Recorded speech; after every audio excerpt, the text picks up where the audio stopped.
Deportation उन लोगों की होती है जो किसी कंट्री में इलीगल स्टे कर लेते हैं। Every person whole country knows कि मैंने बट को प्रोटेक्ट किया एज ए दोस्त, अच्छे दोस्त की तरह। 4 व्यूज के चक्कर में अगर वहाँ पे कोई 25-30 लोग आ जाते हैं और वो अगर हाइप में जाते हैं तो इनका ये मतलब नहीं होता कि वो हमें बचाने आ गए हैं। जब आप 2 हो 1 हो और बहुत सा जत्था आप पे हमलावर हो जाए तो लोग भाग जाते हैं। हालांकि कराची में मेरा केस नहीं था, मुझे उसने कहा कि मैं जा रहा हूँ किधर हो, मैंने कहा चलो मैं भी आ रहा हूँ। जुल्म को तो कोई भी सपोर्ट नहीं करता। डॉक्टर अफान कैसर एक रंगबाज और नौसरबाज बंदा है, इसका धंधा है, इसको अपना धंधा बेचना है। डॉक्टर अफान कैसर तो खुद डकी के तरले कहता था मुझसे मिल लो जब ये नया था। इसने चौधरी सरफराज के पास बैठ के मेरे ऊपर, भट्ट के ऊपर, काफी लोगों के ऊपर इसने नोटिस इशू करवाए उसी दिन। एजेंसी के कुछ लोगों ने चौधरी सरफराज का कैसे इस्तेमाल किया डक्की को अपना काबू करने के लिए। मैं तो भी बहुत चुप के बैठा हूँ। मैं कहता हूँ कि ये मसले मसाइल हल हो जाए। पिटीशन डालिए लाहौर हाई कोर्ट में, हमारा नाम निकालने की पीसीएल से वो हमारा नाम निकलेगा तो इंशाल्लाह हम ट्रैवल कर सकेंगे।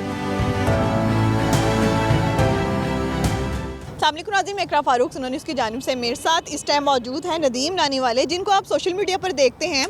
मुख्तलिफ कंट्रोवर्शियल चीज़ें चल रही होती हैं। आज हम नदीम से पूछते हैं कि इंग्लैंड से पाकिस्तान आने का सफ़र कैसे तय हुआ, जो मुश्किलात आई उसमें इतनी कंट्रोवर्शियल चीज़ें चली। कहा गया कि इनको वहाँ से निकाल दिया गया, इनको डिपोर्ट किया गया, इनके वीज़े कैंसिल हो गए हैं। ये इसमें कितनी हकीकत है? किसी भी कंट्री का वीज़ा रिवोक होना कोई बड़ी बात नहीं होती। तो आप जब कोई भी विजिट वीज़े की एप्लीकेशन करते हैं उसमें वीज़े का रिवोक हो जाना बड़ी कॉमन बात है। तो आप दोबारा एप्लीकेशन करें, आपको मिल जाता है। इसमें कोई इतनी इशू वाली बात नहीं है। और अपना डिपोर्टेशन उन लोगों की होती है जो किसी कंट्री में इलीगल स्टे कर लेते हैं, जिन्होंने हमेशा के लिए वहाँ उसको अपना घर बना लेते हैं। तो उन लोगों को डिपोर्ट के लोगों की डिपोर्टेशन होती है। डिटेंशन सेंटर से उनको पकड़ा जाता है, उनको डिटेन किया जाता है, डिटेंशन सेंटर लेके जाया जाता है, फिर वहाँ से उनको डिपोर्टेशन होती है। और जिन लोगों के विजिट वीज़े, रेजिडेंस वीज़े कैंसिल होते हैं, रिवोक होते हैं, तो फिर वो आपको टाइम देते हैं कि अगर टाइम ना भी दे, वो कहते हैं जी अगर आप कंट्री में हैं तो आप चले जाएँ। तो आप अपनी टिकट बुक करते हैं, उनका कंट्री आप छोड़ देते हैं। बट यूके में मेरे पास आया, every person whole country knows कि मैंने बट को प्रोटेक्ट किया एज ए दोस्त, अच्छे दोस्त की तरह। उसको वहाँ पे किसी किस्म की फैमिली जैसी हमारी बॉन्डिंग थी, उसको कमी महसूस नहीं होने दी।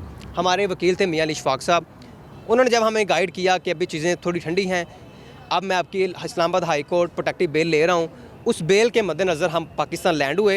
एडवोकेट इशफाक ने भी तो कितनी चीज़ें फेस की, जस्ट इसलिए क्योंकि आप समझदार हैं। क्यों हुआ? रजब केस में बहुत से लोगों ने रजब से बदला लेने के चक्कर में उनके वकील को भी तनकीद का निशाना बनाया, मसाइल में घिरे। अच्छा, एक चीज़ और बताएं, जब आपकी लड़ाई हुई, जब बुकला की जानिब से तशद्दुद हुआ, उस दौरान आपने एक किरदार अदा किया दोस्त होने का। इतना जुनून है, दोस्ती की मिसाल कायम कर। देखें, अपना जब आप 2 हो 1 हो और बहुत सा जत्था आप पे हमलावर हो जाए तो लोग भाग जाते हैं। बहुत ही कम लोग होते हैं जो साथ खड़े रहते हैं। तो एज ए दोस्ताना, एज ए ब्रदराना हमारी जो जिम्मेदारी थी वो ना सिर्फ हमारा दोस्त था, हमारे साथ यूके में रहा है वो इतना अर्सा। हाँ, हमें उससे इतना प्यार हो गया था कि अगर कोई उसके ऊपर हाथ उठाएगा तो ऐसे लगेगा जैसे किसी ने हमारे ऊपर हाथ उठाया। तो जैसा अल्लाह ताला ने हमें इतना, मैं शुक्रगुजार हूँ अपनी अल्लाह ताला की ज़ात का। शायद उस दिन, हालांकि कराची में मेरा केस नहीं था शायद, और उस दिन से जिस दिन बट पहले चला गया था, मैं तो यही बाद में था, तो मुझे उसने कहा कि मैं जा रहा हूँ किधर हो, मैंने कहा चलो मैं भी आ रहा हूँ। वो शायद वो एक वसीला था मेरा वहाँ जाना, और अल्लाह ताला ने हमें इज़्ज़त देनी थी। तो वो देखे ना, जुल्म को तो कोई भी सपोर्ट नहीं करता। और जो हमारा फर्ज था, एक बड़ा पॉजिटिव किरदार था कि आप लोगों ने जवाबी कार्रवाई में बिल्कुल हाथ नहीं उठाया, कुछ भी नहीं। वो ऐसे हमारा असल में हमने एक दूसरे को गले लगा लिया था, तो फिर वो हाँ पर एक दूसरे को, तो फिर वो पॉइंट नहीं था लड़ने का। नदीम, मुझे बताएं कि डॉक्टर अफान कैसर के साथ क्या मसाइल हैं? डॉक्टर अफान कैसर के मैं पहले बता चुका हूँ। डॉक्टर अफान कैसर एक रंगबाज और नौसरबाज बंदा है। ये सिर्फ सोशल मीडिया की हाइप के लिए कभी मेरा नाम, कभी रजब का नाम, कभी डक्की का नाम, किसी सोशोलॉजी का नाम, कभी किसी लड़की का नाम, इसका धंधा है ये, इसको अपना धंधा बेचना है, ऐसी करता है। और दूसरा, मुझे इसके ऊपर इस चीज़ से लेना देना नहीं कि ये क्रिटिसिज्म करता है। किसी भी अपना सोशल मीडिया पे कोई अगर कोई भी पॉजिटिव क्रिटिसिज्म करता है तो ये बुरी बात नहीं है। पॉजिटिव क्रिटिसिज्म सोसाइटी के अंदर एक हेल्थी चीज़ होती है, और ये लोगों को उनकी गलतियाँ सुलझने, समझने और सीखने में मदद करता है। एक अच्छा पॉजिटिव क्रिटिसिज्म जो होता है। और जो अपना मंजन बेचने के लिए लोगों का शुगर लगाता है, जैसे डॉक्टर अफान कैसर जो सरफराज का जो बेटा है, और जैसे उस दिन ऑफिस गया, वहाँ पे 6 बंदे स्टाफ के मौजूद थे। इसने डक्की को बुलवाया, डक्की से मिला तक नहीं, पहले इसने जाके बात फैलाई कि मेरी डक्की से आधा घंटा मीटिंग हुई है, जो भी झूठ था। और ये डॉक्टर अफान कैसर तो खुद डक्की के तरले कहता था मुझसे मिल लो जब ये नया था, ठीक है। डक्की ने इसको नहीं बुलाया, और डक्की के पास व्हाट्सएप की कन्वर्सेशन पड़ी है। मैंने तो डक्की को बोला यार एक्सपोज मारो इसको, इसका किस्से ख़त्म करो, लेकिन डक्की कहता कि यार अभी टाइम नहीं है। तो मैंने उसको कहा कि मुझे मौका दो, मैं तो इसका दी एंड करूँ। और मैंने तो रेहान तारिक के पॉडकास्ट में भी कहा था कि अगर किसी दिन मेरे सामने आ गया ना ये डॉक्टर अफान कैसर, तो मैं तो उसका सॉफ्ट अपडेट ज़रूर करूँगा इंशाल्लाह, क्योंकि इसने चौधरी सरफराज के पास बैठ के मेरे ऊपर, भट्ट के ऊपर, काफ़ी लोगों के ऊपर इसने नोटिस इशू करवाई उसी दिन, और ये चौधरी सरफराज के व्हाट्सअप के नंबर पे लिंक्स भेजता था हमारी वीडियो के निकाल के, और फिर बाद में जाके इसने हमें डील भिजवाई, सोशियोलॉजी को डील भिजवाई कि आपकी डील मैं करवाता हूँ, ठीक है। तो मैं तो उसकी वीडियो का वेट कर रहा हूँ कि जिस दिन एविडेंस है। मैं कहता हूँ कि मुझे रोका हुआ है बहुत से लोगों ने कि आपकी मेरी टेलीफोनिक गुफ्तगू हुई उस दौरान, आपने मुझे एक बात की वेट एंड वॉच। मैं आपको छोटी सी बात बता दूंगा, जिस दिन चौधरी सरफराज साहब बाहर आएंगे ना, मुझे उम्मीद है कि शायद मैंने आज तक ज़िंदगी में कभी किसी का पॉडकास्ट नहीं किया, लेकिन मुझे लगता है कि जिस दिन वो बाहर रहेंगे उनका पहला पॉडकास्ट मैं करूंगा अपने चैनल पे, और वो अपने मुंह से बताएंगे कि किस ने चौधरी सरफराज का भी इस्तेमाल किया भी है। हाँ, चौधरी सरफराज अपने खुद सबूत दिखाएंगे कि चौधरी सरफराज का लोगों ने किस तरह इस्तेमाल किया, डॉक्टर इरफान कैसे, जैसे नौसरबाज लोगों ने कैसे, कुछ एजेंसी के कुछ लोगों ने चौधरी सरफराज का कैसे इस्तेमाल किया डक्की को अपना काबू करने के लिए, और जब डक्की के खिलाफ गहरा तंग हो तो फिर हमारे खिलाफ गहरा तंग करने के लिए कैसे चौधरी सरफराज का लोगों ने इस्तेमाल किया। अभी बहुत सी बातें आउट होंगी, लेकिन अभी जो है ना, हम चौधरी सरफराज का वेट कर रहे हैं कि वो बाहर आ जाएं, मेरी उससे मीटिंग हो, फिर हम बहुत कुछ हम सामने लेके आएंगे इंशाल्लाह। अच्छा नदीम, मुझे बताएं केस अब कहाँ तक पहुँचा है?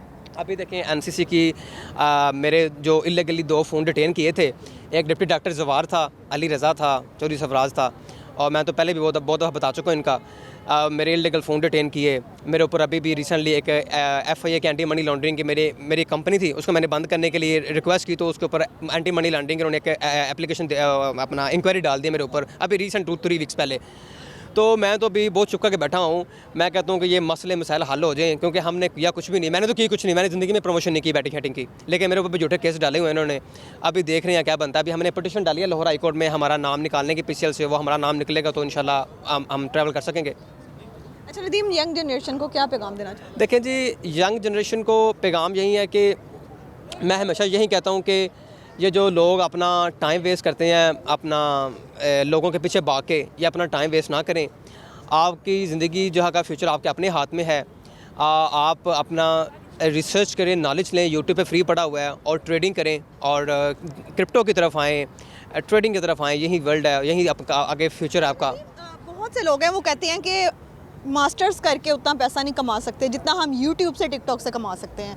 उन बच्चों के लिए क्या पैगाम देना चाहेंगे? क्या वो बात ठीक करते हैं? देखिए, मास्टर्स और यूट्यूब का कोई लेना देना नहीं आपस में। तालीम लोगों ने, बच्चों ने छोड़ दी कि तालीम में क्या हासिल हो रहा है। अब देखें, वो डक्की की मिसाल देते हैं, वो यूट्यूबर अजय भट्ट की मिसाल देते हैं, वो आपकी मिसाल देते हैं। आप जैसे बहुत से सोशल मीडिया एक्टिविस्ट हैं, वो कहते हैं कि पढ़ने लिखने की ज़रूरत नहीं है, बस व्यूज़ से पैसा कमाएंगे। उनके लिए क्या? मैं सोशल मीडिया से 1 रुपया भी नहीं कमाता।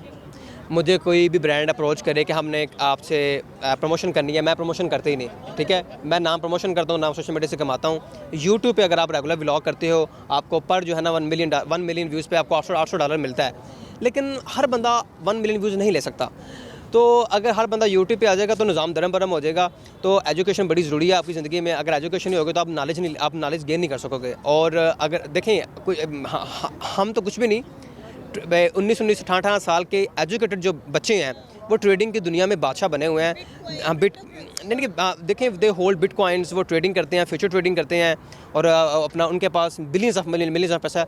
अब बाकी इंशाल्लाह फिर बात होगी, अभी काफ़ी बात हो गई है। तमाम गुफ्तगू सुनी है। नदीम ने बच्चों के लिए एक पैगाम दिया है, तालीम भी साथ साथ हासिल करें। इसी के साथ साथ कमेंट सेक्शन में राय का इजहार करेगा। मुझे दीजिए इजाज़त, अल्लाह निगहबान।